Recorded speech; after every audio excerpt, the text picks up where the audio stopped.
Artis itu kan sebenarnya lebih mudah untuk menyampaikan sesuatu ke masyarakat, atau masyarakat menyampaikan sesuatu ke artis, bener nggak? Di PAN ada Farel.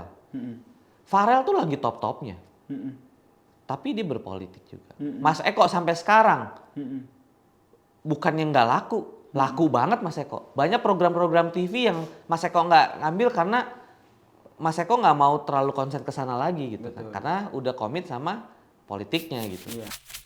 Kita itu bisa untuk mempromosikan Jakarta salah satunya dari apa? Dari Dari series, dari sinetron, dari film gitu. Di Korea, Om Yasir, syuting itu free, malah disupport sama pemerintah. Saya baru tahu nih kalau izin-izin gitu susah. Oh iya, itu bukan rahasia umum lah untuk kita pekerja seni ya. Pekerja seni.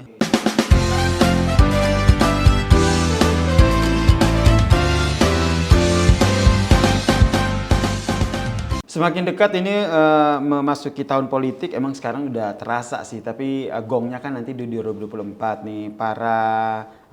Banyak orang yang juga akhirnya ingin mengambil bagian, berkontribusi begitulah di perpolitikan tanah air. Salah satunya adalah para public figure nih. Apakah mereka ini benar-benar ingin menunjukkan kontribusinya atau hanya sekedar mau mencari keberuntungan lain? Nah, oleh karena itu saya mengundang nih di Obras kali ini salah satu bintang tamu kita yaitu Mas Reza Aditya. Yes. Selamat pagi, siang, malam. Assalamualaikum, Bang Reza. Waalaikumsalam. Kok gue tepuk tangan tadi?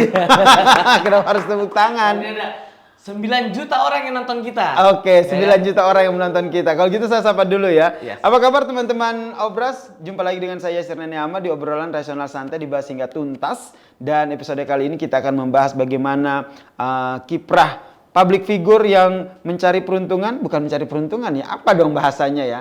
Ingin berkontribusi begitu di dunia politik. Salah satunya adalah Mas Reza, akrab dipanggil Om Eca gini. Yes. Coba diperhatikan dulu ke kamera sana, mungkin mukanya nggak familiar kan. Halo? Gitu kan. Kok nggak familiar? Mukanya familiar kan. Iya. Mukanya familiar di pertelevisian tanah air, banyak banget main FTV, MC host segala macem. Sekarang sibuknya ngapain? Mas Sekarang Reza? masih syuting Om Yasir, masih ada salah satu program di TV swasta. Boleh disebutin nggak? Nggak boleh ya? Oke. Jadi masih nge-host, terus juga masih di belakang layar juga. Ya masih bekerja di dunia entertain lah. Di dunia entertain ya. Kenapa sih akhirnya merambah ke dunia politik gitu? Ini pertanyaan ini jawabannya saya orang keberapa yang bertanya seperti ini? Benar. Ini pertanyaan udah saya siapin jawabannya dari 13 tahun yang lalu. Oh begitu ya, 13 tahun yang lalu. Lama banget ya. Jadi gini Om, memang sebelumnya nih saya kan senang untuk berorganisasi gitu. Betul. Ya. Saya juga dari beberapa tahun yang lalu ikut berkegiatan di sosial gitu ya. Jadi volunteer apa segala macam gitu-gitu. Gabung di Musyawarah Peduli, gabung di ACT waktu sebelum ada kasus gitu ya. Terus ya banyak lah kita berkegiatan itu. Intinya adalah saya pengen bermanfaat gitu untuk khalayak umum, sih politikus banget ya. Gitu. Nah, ini serius benar. Ya Om Yasir juga tahu lah, maksudnya kan kita juga berteman gitu ya. Om Yasir juga tahu kalau saya tuh memang senang berepot-repot untuk sesuatu yang bermanfaat untuk khalayak umum. Iya betul. Dan gitu. Sekarang tuh pengen skupnya lebih besar ya. Benar. Biasanya kalau baca ini repot-repot bermanfaat untuk orang-orang mungkin skupnya kecil, teman aja lingkungan kita. Sekarang mau skupnya lebih besar. Sekarang skupnya lebih besar. Kenapa pengen berpolitik? Pasti kan ada keresahan yang nempel nih gitu ya. Memang milih untuk maju ke legislatif di DPRD dulu karena memang coba deh di wilayah Jakarta dulu aja. Oke, berarti majunya gitu. Nanti DPRD Jakarta ya? Jakarta. Jakarta Timur, Dapil 6. Wih, itu kan saingannya berat itu. Saingannya berat memang. Tapi tujuannya kan memang untuk bermanfaat gitu ya. Kalau ngelihat wah saingannya berat nggak jadi deh. Lah, ini berarti ada tujuan lain nih. Oke. Bener nggak? Sekarang saya maju tulus ikhlas untuk apa? Ingin Untuk memberikan- Jakarta, memberikan kontribusi untuk Jakarta gitu. Kalau memang masyarakat Dapil 6 khususnya ya Jakarta Timur percaya sama saya gitu ya, ya insya Allah saya jadi gitu. Oke. Ya kan? Kalau nggak percaya ya itu Jalan lain Jalan begitu. lain gitu ya. Terus kenapa akhirnya partai yang dipilih itu PAN? Pertanyaannya, ini dipinang sama PAN atau melamar ke PAN? Jadi gini, PAN ini memang sebelumnya kan memang dekat lah gitu kan. Saya memang dekat sama PAN. Ada beberapa kegiatan PAN juga saya ikut. Waktu itu saya belum jadi kadernya nih, gitu ya. Kebetulan sama ketua DPW Jakarta juga saya dekat sama Mas Eko Patrio. Gitu. Jadi memang secara pribadi saya dekat lah sama PAN. Gitu. Kegiatan-kegiatannya. Memang pas saya beberapa kegiatan, bukan beberapa tapi banyak kegiatan di Jakarta ini sama PAN ini benar-benar sesuai dengan slogannya. Siap bantu rakyat, memang benar turun gitu loh. Kader-kadernya, anggota-anggota DPRD yang udah jadi pun benar-benar turun gitu ke masyarakat gitu. Ya nggak usah saya sebutin lah. Tinggal di Google aja banyak gitu ya. Manfaat-manfaat dari Partai PAN untuk Jakarta khususnya nih kita bahas. Itu banyak banget. Anggota-anggota DPR-nya sekarang 9 kursi yang ada di 9 kursi PAN yang ada di DPRD Jakarta itu semuanya juga bukan cuma duduk anteng gitu aja, tapi memang mereka 9 orang ini turun gitu. Oke, dan Mas Reza ingin mengambil bagian di posisi itu ya. Yes. Tapi kan kalau kita lihat PAN sendiri ini kan identik dengan banyak banget artis tuh. Kalau kita lihat artisnya banyak banget nih. Artis. Sampai ada julukan Partai Artis Nasional Iya. gitu. Nah, nih Mas Reza ambil bagian dari situ tuh sekalian, wah udah emang artis semua pada ngumpul di situ ya udah ikut ke sana atau gimana itu? Nggak juga sih. Jadi kita nggak bisa mungkin sih ya Om Yasir. Jadi kalau artis itu kan sebenarnya lebih mudah untuk menyampaikan sesuatu ke masyarakat. Atau masyarakat menyampaikan sesuatu ke artis. Bener nggak? Contoh, kayak misalkan caleg si Mamat gitulah caleg. Ini bukan dari public figure gitu, nggak dikenal gitu kan. Masyarakat itu kan jadi mungkin si Mamat ini harus pendekatan lebih lanjut gitu loh. Supaya si masyarakat ini lebih mau bicara, ngomong, menyampaikan aspirasi yang benar-benar keresahan dari masyarakat itu gitu loh. Bukan cuma basa-basi, "Pak, banjir, Pak, ini" gitu. Itu menurut saya ya biasa lah gitu. Tapi seorang Eko Patrio ketika turun, ini saya waktu itu beberapa kali sebelum saya nyalek, saya ngedampingin Mas Eko. Seorang Eko Patrio turun, itu bisa ibu tuh curhat, lebih merasa lebih dekat gitu loh. Karena sudah terkenal sebelumnya. Karena sudah terkenal sebelumnya. Oke. Menurut saya itu nilai plus sih untuk public figure dia maju gitu ya. Nah ini yang diambil sama PAN, kenapa beberapa calegnya, beberapa kadernya memang dari artis ya, mungkin salah satu nilai plusnya itu. Iya, jadi sudah aji mumpung nggak sih? Nggak aji mumpung juga Tapi ya. lebih kepada memanfaatkan potensi yang sudah ada gitu. Si artis ini udah terkenal gitu, jadi sekalian begitu. Betul. Dan artis-artis yang mau maju itu kan sebenarnya benar-benar yang mau bermanfaat gitu ya. Benar-benar yang mau berpolitik gitu loh. Banyak di PAN. Senior kita ada Mbak Desi Ratnasari. Betul. Itu juga bukan kaleng-kaleng gitu kan. Mas Eko Patrio sendiri. Udah 3 periode, 2 periode di Nganjuk, 1 periode di Jakarta. Kalau memang tidak bagus gitu ya, tidak bermanfaat di Nganjuk, 1 periode kelar. Iya, nggak ada yang milih lagi. Ini udah 2 periode. Ini periode ketiga, tapi di Jakarta, insya Allah di 2024 beliau jadi 2 periode. Berarti udah 4 periode di DPR RI. Ini kan benar-benar bukan cuma aji mumpung sih kalau saya bilang ya, tapi memang berkompeten gitu loh. Berkompeten. Oke, ini ada anggapan juga bahwa ketika seorang public figure itu merambah ke politik itu lu nggak laku lagi apa gimana gitu kan, sampai akhirnya ke politik begitu. Ini nanti politisi-politisi lain kan akhirnya, waduh, ini orang ngapain sih ngambil lahan gue gitu. Kayaknya ya. Ganggu gitu, ganggu dalam tanda kutip ya. Menanggapi hal-hal seperti itu, komentar-komentar seperti itu, Gimana?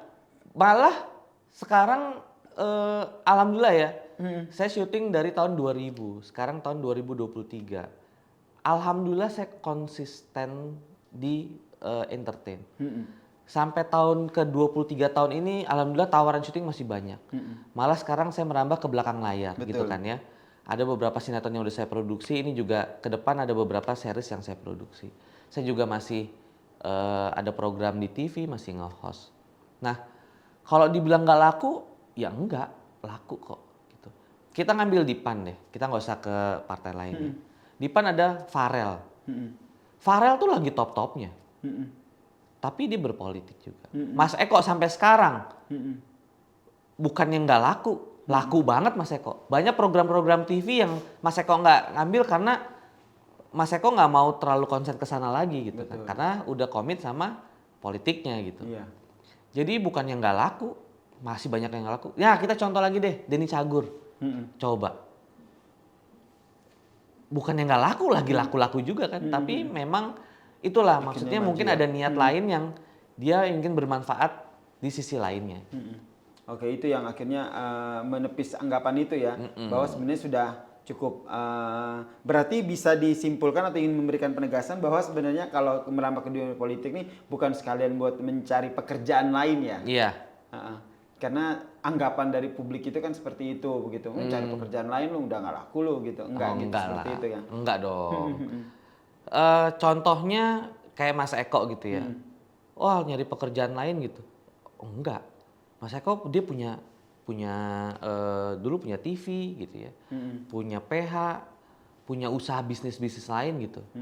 Nah, tapi karena ingin bermanfaat sama untuk masyarakat, makanya Mas Eko berpolitik. Oke. Nah, dari Mas Reza sendiri nih modalnya apa nih untuk maju gitu? Selain terkenal pastinya. Itu dia. Selain keterkenalan, pasti saya punya keresahan-keresahan kan. Keresahan-keresahan, banyak keresahan. Kalau saya bilang, ini menurut saya ya, saya nggak tahu kalau pandangan yang lain gitu. Kan ada orang yang, lu gagasannya apa? Gitu. Betul. Gue ingin mensejahterakan dari segi pendidikan. Gitu. Guru, itu kayaknya runtutannya akan panjang banget. Betul. Tuh. Ya kan? Dari segi apa kalau pendidikan? Misalkan sekarang aja yang lagi isunya lagi kenceng, zonasi. Ya kan? Belum lagi guru honorer, apa segala macam. Itu kayaknya wah panjang kayak lah ya. Kalau menurut saya nih, caleg yang mau maju, dia harus punya keresahan. Keresahan apa yang dibangun? Kita kasih contoh, misalkan ya, seorang skaters, dia merasa resah karena banyak pandangan orang-orang skaters itu brong gitu, anak jalanan gitu.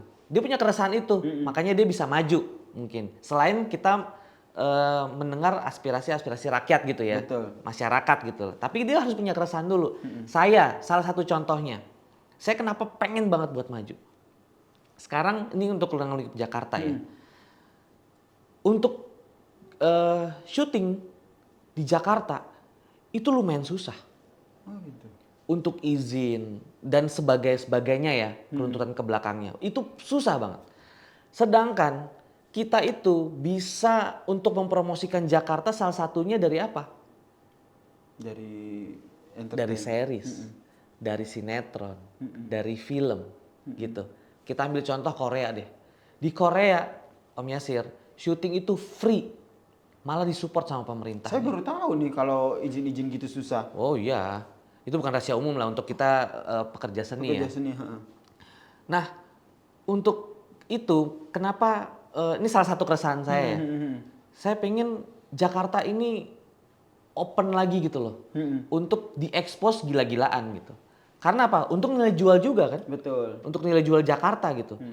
Sejauh ini kan Jakarta yang diekspos nih cuman polusinya, ya kan? Kemacetannya.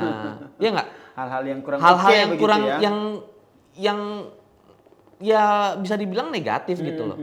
Nah, kita harus overexpose juga sebenarnya yang positif-positifnya. Banyak di Jakarta nih yang bagus-bagus yang sebenarnya belum diekspos gitu. Gimana caranya? Yaitu masuk konten-konten. Gitu. Itu yang akhirnya ingin disuarakan gitu terkait dengan perizinan. Kalau dari masyarakat sendiri gitu, sudah sempat turun ke Oh, masyarakat. turun, Nah, alhamdulillah. cerita dari masyarakat itu apa yang ingin kayaknya wah ini benar-benar keresahan banget nih. Oh, banyak. Banyak. Nggak bisa disebutin juga Ya, satu-satu sini. diantaranya aja. Diantaranya ya Kalau kayak di Jakarta ya. kalau di Jakarta khususnya dapil saya nih ya. Dapil saya kan dapil 6 itu Pasar Rebo, Makassar, Ciracas, Cipayung gitu. Ya rata-rata mereka ingin sebenarnya dari hal-hal sepele sih, kayak kesehatan di puskesmasnya lebih diperbaiki lagi dari sisi kesehatan. Terus sampah juga sebenarnya. Sampah untuk wilayah Jakarta memang untuk wilayah dapil saya ya itu memang harus apa ya, lebih konsen lagi sih gitu. Karena memang Masalah itu sampah ya masih jadi masalah concern sampah ya? itu satu lagi. Apalagi di sana ada beberapa pasar induk dan itu benar-benar mengganggu, benar-benar mengganggu masyarakat. Lebih kepada beberapa hal yang dekat dengan masyarakat ya, Yes. sampah, kesehatan Yes. begitu. Nah itu yang akhirnya ingin disuarakan oleh Mas Reza di menjadi anggota legislatif nanti begitu ya. Kemudian Mas Reza ini kan juga bisa dikatakan representasi anak muda lah ya, Nah begitu. ya. Dan saya caleg termuda di dapil Oh saya. gitu, oh gitu. Yes. Oke, caleg termuda nih. Nah, menurut Mas Reza sendiri nih untuk anak muda sekarang itu tuh bagaimana sih mereka melihat politik? Nah, ini menarik, Om Yasir. Jadi ketika saya mendeklarasikan saya maju di dapil saya, ini anak-anak Karang Taruna, anak-anak muda di dapil saya tuh antusias. Oh gitu. Serius. Karena selama ini di dapil saya itu senior-senior. Oh. Incumbent sekarang pun ada Incumbent semua. dari Partai PAN Pak Bambang, beliau udah umur 70 tahun. Oke. 69 mau 70 gitu. Jadi mungkin kenapa Mas Eko juga naruh saya di dapil 6 dan saya juga domisili di dapil 6 gitu supaya saya juga dekat gitu ya sama lingkungan dapil. Itu dia karena di dapil 6 sendiri caleg paling muda tuh saya. Oke. Untuk ngegait anak-anak muda, kan gagasan-gagasannya anak-anak muda nih luar biasa gitu kan. Betul. Pak kita bikin ini, ide-idenya tuh luar biasa banget. Kita beberapa bikin diskusi sama anak-anak muda di dapil juga itu masukan yang luar biasa banget sih untuk strategi ke depan gitu ya, untuk turunnya seperti apa gitu ke masyarakat itu juga dapatnya dari anak-anak muda itu. Jadi anak-anak muda nih, apalagi pemilih pertama sekarang banyak juga Betul. dan mereka support banget sih. Support banget ya. Keresahan dari anak muda sendiri itu apa sih? Kalau tadi kan secara umum banyak yang kayak kesehatan, terus kalau di sampah gitu. Kalau dari anak muda sendiri, Sarana umum sebenarnya. sarana umum ya. Yes. Heeh. Lebih ke sana sih mereka. Jadi biasanya tuh kan mereka kayak nongkrong gitu ya. Kayak di warkop gitu. Atau di depan gang gitu. Pos kamling. Nah, mereka sebenarnya lebih pengen mereka ini ada satu tempat gitu ya untuk mereka berkegiatan yang positif di sana. Oke. Kemudian ini sering banget nih jadi pertanyaan juga, modalnya nih gimana nih Mas Reza? Aman nggak gitu? Karena kan menjadi itu kan juga menjadi satu pertimbangan kan untuk maju menjadi anggota legislatif. Iya. Modal sih Mas Eko nih bilang modal itu nomor sekian. Oke. Yang utama adalah turun. Mm-mm. Jadi kita turun ke masyarakat, dengerin mereka, sapa mereka supaya mereka ditengok dan didengar gitu. Oke. Berarti lebih sering banget ya turun sekarang Iya. ya. Nih sehari itu berapa kali turun? Eh, Atau jadi dalam seminggu tuh berapa nggak lama? jadi kan ada saya ada syuting juga kan, ada syuting dan ada produksi di belakang layar juga kan. Jadi memang saya biasa turun tuh di Sabtu Minggu, biasa mendekati weekend. Nah, itu sehari biasanya kita 10 sampai 15 titik sih. Wow, 10 sampai 15 titik satu hari ya. Luar biasa begitu untuk menjaring aspirasi mereka ya. Yes. Masyarakat semua. Oke, terakhir nih Mas, optimis akan bisa duduk di DPRD DKI Jakarta Insya Allah, mewakili PAN? kalau didoain sama Om Yasir, insya Allah optimis. Apa nih yang membuat optimis? Boleh disampaikan ke teman-teman netizen Bidar. Mereka tuh jangan sampai beli kucing dalam karung lah. Oh iya dong. Ya optimisnya karena apa ya? Ya saya optimis sama diri saya untuk dapil saya dan insya Allah Bisa kasih yang terbaik? bisa kasih yang terbaik itu udah pasti lah. Itu udah pasti. Kalau itu kan jadinya jualan ya. Betul. Ya Oh, kan? dia nggak mau jualan gitu ya. jadi jualan nggak enak juga gitu. Betul. Lebih ya saya do my best. Kalau memang itu rezeki pasti saya duduk lah insya Allah. Oke, Dan saya pastikan saya bermanfaat sih. Oke, kalau rezeki mah nggak kemana, pastikan akan bermanfaat ya. Terima kasih Om Reza Aditya Siap, Om gitu kan. Yasir. Jarang banget kan ngajak ngobrol politik kayak gini. Ini pertama kali ngobrol politik. Oke, Serius. pertama kali ngobrol politik. Pertama kali.